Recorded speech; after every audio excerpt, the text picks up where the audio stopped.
Hola chicos, buenos días. Bueno, vamos a revisar la segunda parte de lo que es la ley del impuesto al valor agregado. Por aquí me di a la tarea de ir subrayando algunos puntos que quisiera que vayamos analizando.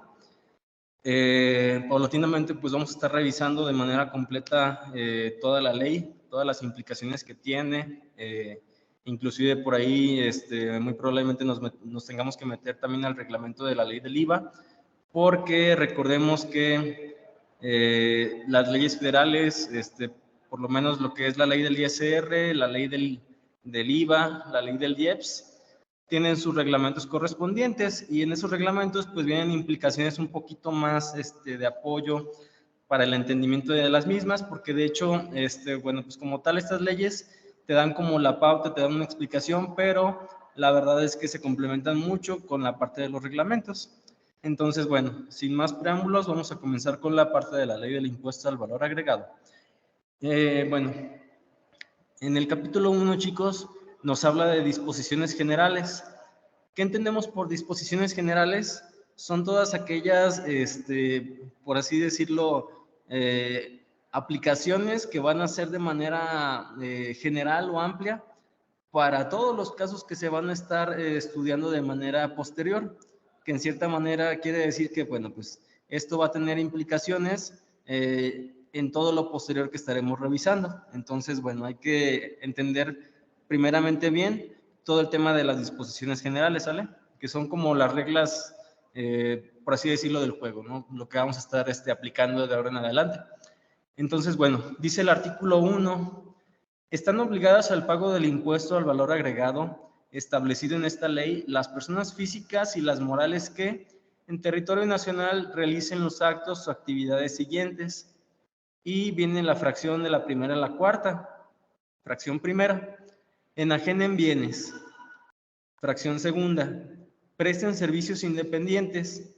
Fracción tercera, otorguen el uso o goce temporal de bienes.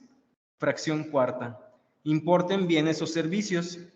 Entonces, bueno, hasta aquí lo que debemos de entender es que vamos a estar obligados a pagar el IVA, todas aquellas personas físicas y morales que en territorio nacional, es decir, pues todo lo que comprende México en su totalidad, tanto en tierras, pues todos los estados que componen la República Mexicana, en delimitación territorial también marítima, las islas, archipiélagos,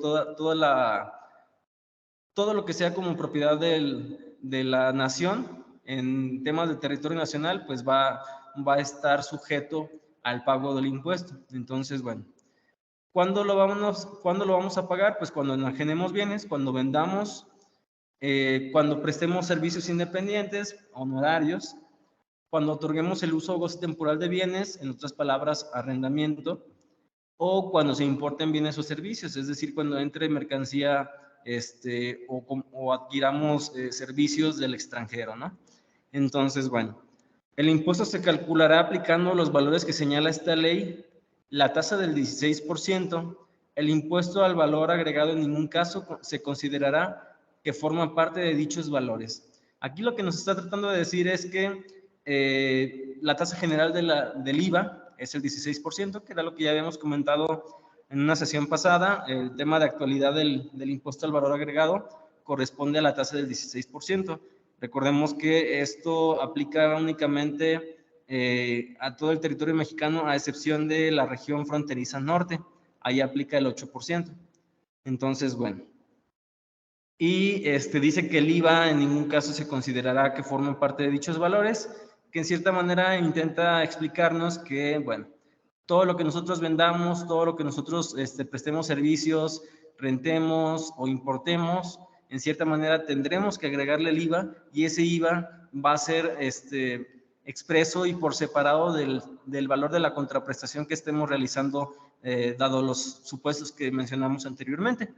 Entonces, bueno, dice, el contribuyente trasladará dicho impuesto en forma expresa y por separado, que era lo que les comentaba, a las personas que adquieran bienes, los usen o gocen temporalmente o reciban los servicios, y se entenderá por traslado del impuesto el cobro a cargo del contribuyente que debe de hacer a dichas personas de un monto equivalente al impuesto establecido en esta ley, inclusive cuando se retengan los términos del artículo 1A, tercer párrafo o 18J, fracción segunda, inciso A de la misma. Entonces, bueno, aquí ya nos habla de una figura que es el traslado del impuesto. ¿Qué entenderemos nosotros por un traslado del impuesto? Pues cuando nosotros realicemos cualquiera de los actos o actividades que sean objeto del IVA y que correspondan, por ejemplo, en este punto, a una tasa del 16%, nosotros vamos a cobrar, o como quien dice, ya con palabras de la ley, nosotros vamos a trasladar el impuesto por el valor que corresponda de la multiplicación del valor de la contraprestación, o sea, lo que a mí me ingresa como, pues sí, como tal, como un beneficio, multiplicándolo por el 16%, que en este caso pues sería agregarle el IVA, ¿verdad? Y por ahí también nos menciona, inclusive cuando se retengan los términos del artículo 1A, tercer párrafo, 18J, fracción segunda, inciso A de la misma. Bueno, ya estaremos hablando un poquito más adelante del tema de las retenciones. Por lo pronto, pues, tengamos en cuenta que cada vez que nosotros realizamos alguna de estas actos o actividades que están enumeradas en la fracción primera a la cuarta de este primer artículo de la ley del IVA, pues vamos a cobrar o a trasladar un impuesto, ¿sale? Entonces, bueno, el cliente pagará en las oficinas autorizadas la diferencia entre el impuesto a su cargo y el que lo hubieran trasladado o el que se hubiese pagado en la importación de bienes o servicios, siempre que sean acreditables en los términos de esta ley. En su caso, el contribuyente disminuirá el impuesto a su cargo, el impuesto que se le hubiera retenido. Entonces, bueno, aquí nos está comentando que ya en cierta manera estamos hablando de un tanto de acreditamiento, porque si nosotros, bien comentamos, cobramos un impuesto, lo trasladamos por realizar cada una de estas fracciones que mencionamos anteriormente, podremos acreditar o podremos disminuir el impuesto que nosotros hayamos pagado por la importación de bienes o servicios, siempre que sean acreditables en los términos de esta ley. Bueno, ya revisaremos más adelante que hay que cumplir con ciertos requisitos. En su caso, el contribuyente disminuirá del impuesto a cargo el impuesto que se le hubiera retenido. Y bueno, ahí también nos habla que, bueno, nosotros también podemos ser sujetos de que nos retengan un impuesto y bueno, ese impuesto lo vamos a poder considerar como, digamos, un impuesto a favor que podemos ir disminuyendo, pues ya en la determinación de los impuestos mensuales, en el traspaso del IVA. Dice posteriormente, el traslado del impuesto a que se refiere este artículo no se considerará violatorio de precios o tarifas, incluyendo los oficiales. Artículo primero A. Están obligados a efectuar la retención del impuesto que se les traslade los contribuyentes que se ubiquen en alguno de los siguientes supuestos. Ok, van a retener IVA cualquiera de los contribuyentes, o sea, personas físicas o personas morales, que se ubiquen en los siguientes supuestos. Fracción primera, sean instituciones de crédito que adquieran bienes mediante la dación en pago o adjudicación judicial o fiduciaria. Fracción segunda, sean personas morales que, bueno, esta fracción segunda ya es un poquito más aplicada, de hecho, pues la vamos a ver con mucha cotidianidad ya en la práctica profesional. Dice, sean personas morales que reciban servicios personales independientes o usen o gocen temporalmente bienes prestados o otorgados por personas físicas correspondientemente. Entonces, bueno, de aquí podemos concluir que las personas morales van a retener a las personas físicas cuando éstas les den los servicios personales independientes, o sea, honorarios, o las personas morales paguen arrendamiento a nombre de las personas físicas, es decir, que la persona física le rente a la persona moral. Entonces, bueno, inciso B, adquieran desperdicios para ser utilizados como insumo de su actividad industrial o para su comercialización. Si se fijan aquí no nos dice cuánto porcentaje o en qué cantidades vamos a estar reteniendo el impuesto. Todos esos datos vienen en el reglamento de la ley del IVA, ya los estaremos revisando posteriormente para que quede un poquito más entendible, nada más que sí es importante que vayamos revisando la estructura de la ley y pues conozcamos que a veces algunas cosas están en esta ley, otras están en el reglamento, en otro lado y aplicamos como tal pues la correlación. De hecho, aquí no aparece como tal en la ley del IVA así como tal una correlación, pero ya en las leyes físicas sí aparece, por ejemplo, al término de un párrafo o de un artículo, qué artículos están correlacionados con respecto a él, para que en cuanto tú termines de leerlo, si no te queda claro o ese artículo de manera aislada no te dice mucho, tú puedes ir a consultar el otro artículo y en cierta manera pues ya vas a tener un panorama más amplio para entender ahora sí que la intención del legislador al momento de emitir esta ley. Entonces, bueno, inciso C, chicos, dice: reciban servicios de autotransporte terrestre de bienes prestado por personas físicas o personas morales. Entonces, cuando tú seas una persona moral y pagues autotransporte terrestre de bienes, que en otras palabras también le llaman fletes, que te lo presten personas físicas o personas morales, también vas a retener ahí un impuesto. Todavía no nos dicen cantidades, pero ya las estaremos revisando posteriormente. Inciso D, reciban servicios prestados por comisionistas cuando estos sean personas físicas. Ok. Finalmente, fracción tercera, sean personas físicas o morales que adquieran bienes tangibles o los usen o gocen temporalmente, que enajenen u otorguen residentes en el extranjero sin establecimiento permanente en el país. Ok, como tal, ese ejemplo no, la verdad no se aplica mucho, pero bueno, hay que tenerlo en cuenta.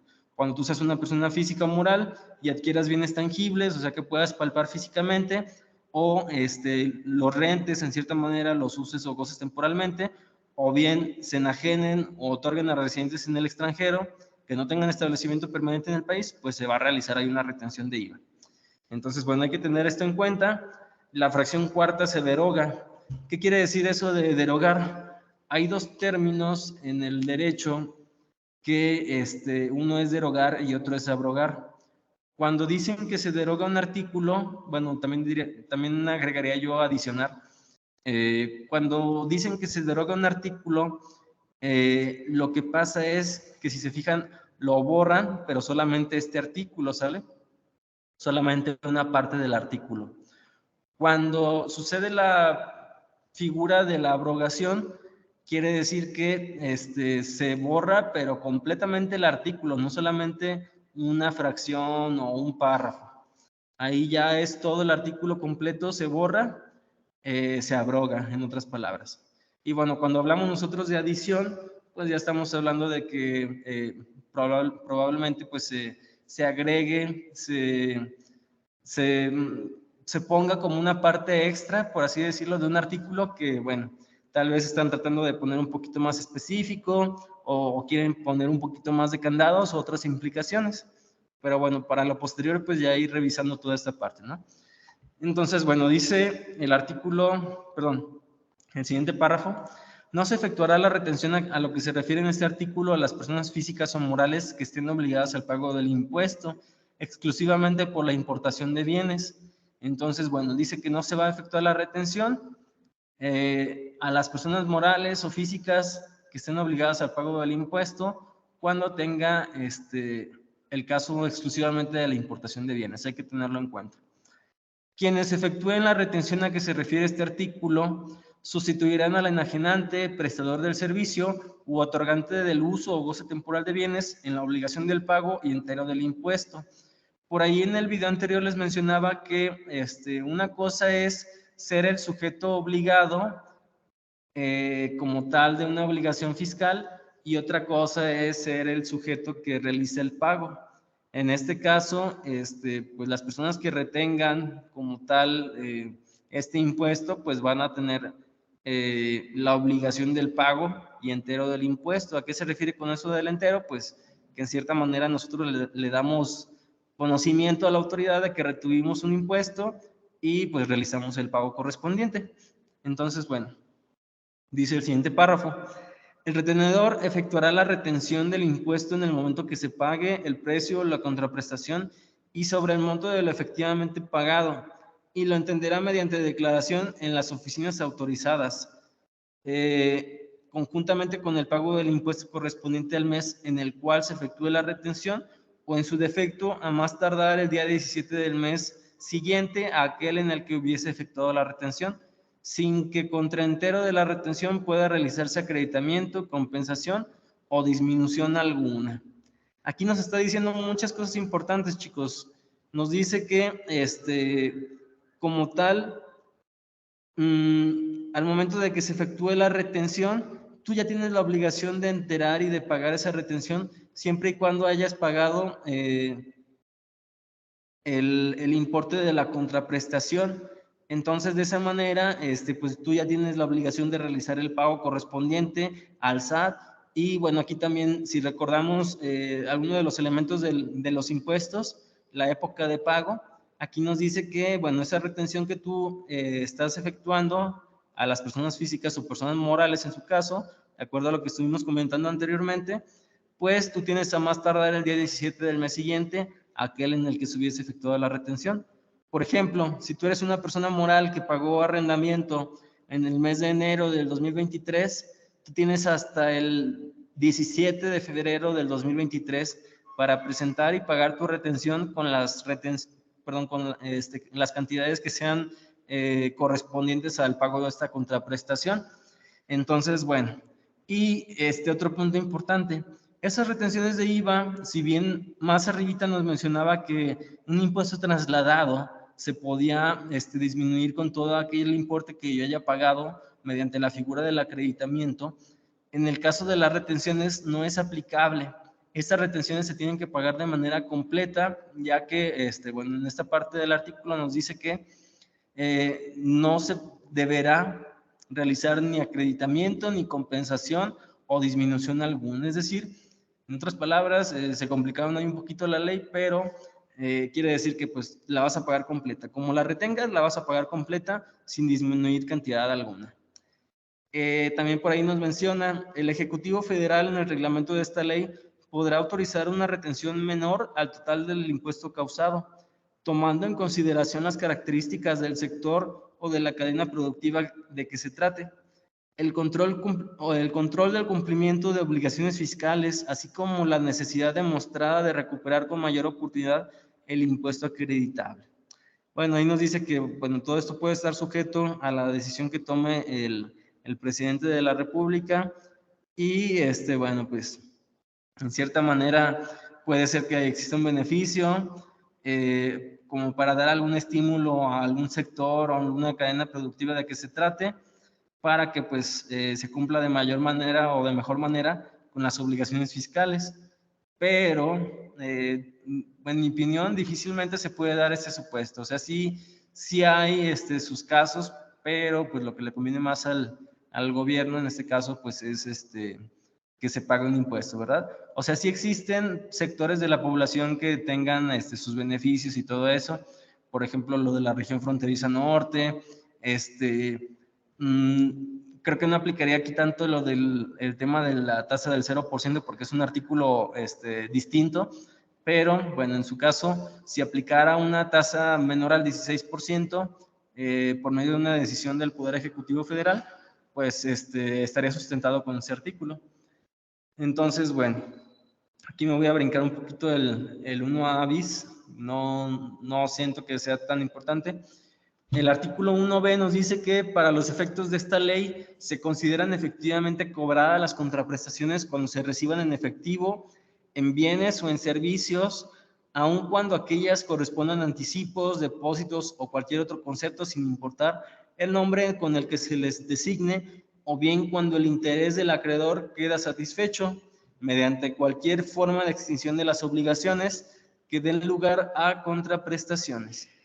Aquí ya nos está hablando de cuándo voy a considerar efectivamente cobradas todos aquellos actos o actividades que yo grave para efectos del impuesto al valor agregado, que eran enajenación, prestación de servicios, arrendamiento, uso o goce temporal de bienes e importación de bienes o de servicios.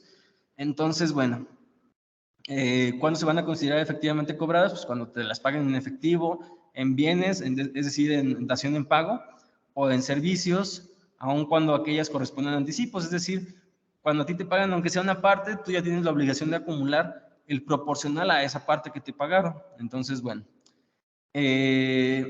siempre y cuando pues el interés del acreedor quede satisfecho mediante la forma de extinción de las obligaciones que den lugar a las contraprestaciones. Por ahí, chicos, miren, lo voy a dejar como una actividad adicional. De hecho, miren, me gustaría que ya ahondando un poquito más en esto, ustedes investigaran las formas de extinción de las obligaciones, investigar las formas de extinción de las obligaciones fiscales. De esa manera, chicos, nosotros se van a poder apoyar mucho de la parte de los CFDIs, la forma de pago. Ahí viene forma y método de pago, en ambas se pueden ir apoyando.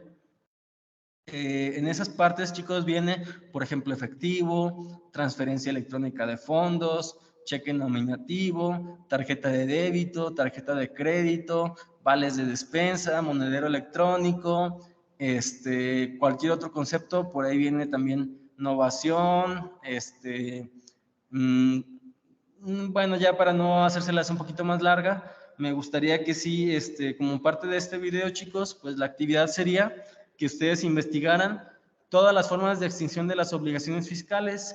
Ya por ahí les voy a estar pasando las fechas para que entreguen su trabajo y bueno, pues va a formar parte de su evaluación, ¿sale?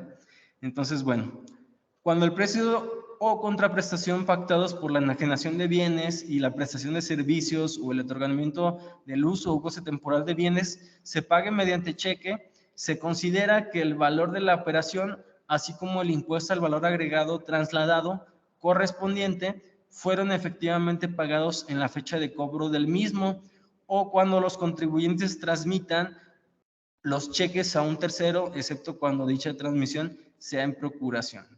Entonces, bueno, aquí nos sigue hablando de otras formas de extinción de las obligaciones. En cierta manera, pues es muy acorde a lo que estamos mencionando en la fracción anterior, en el párrafo anterior, perdón. Por aquí, bueno, omití el siguiente párrafo. Cuando por motivo de la enajenación de bienes, la prestación de servicios o el otorgamiento de uso o goce temporal de bienes, los contribuyentes reciban documentos o vales respecto de los cuales un tercero asuma la obligación de pago o reciban el pago mediante tarjetas electrónicas o cualquier otro medio que permita al usuario obtener bienes o servicios, se considerará que el valor de las actividades respectivas, así como el impuesto al valor agregado correspondiente, fueron efectivamente pagados en la fecha en que dichos documentos, vales, tarjetas electrónicas o cualquier otro medio sean recibidos y aceptados por los contribuyentes, que en cierta manera seguimos hablando de lo mismo, solamente que ya están haciendo distinción de vales, tarjetas electrónicas, monederos electrónicos, o cualquier otro medio que sean recibidos y en cierta manera quede satisfecho el interés del acreedor, en este caso, pues, de la persona que está, pues, exigiendo el valor de la contraprestación. Si él así lo considera satisfecho, pues se le daría por extinguida esta obligación de pago. Entonces, bueno, por aquí me voy a brincar el artículo 1C. No vi como algo tan importante aquí. Bueno, ya aquí, chicos, antes de empezar el artículo 2A, yo creo que vamos a terminar el video por esta parte para que no se me extienda tanto y no se les haga tan tedioso, ¿sale? Ahorita, en un momento también les subo la siguiente parte. Muchas gracias, chicos. Hasta luego.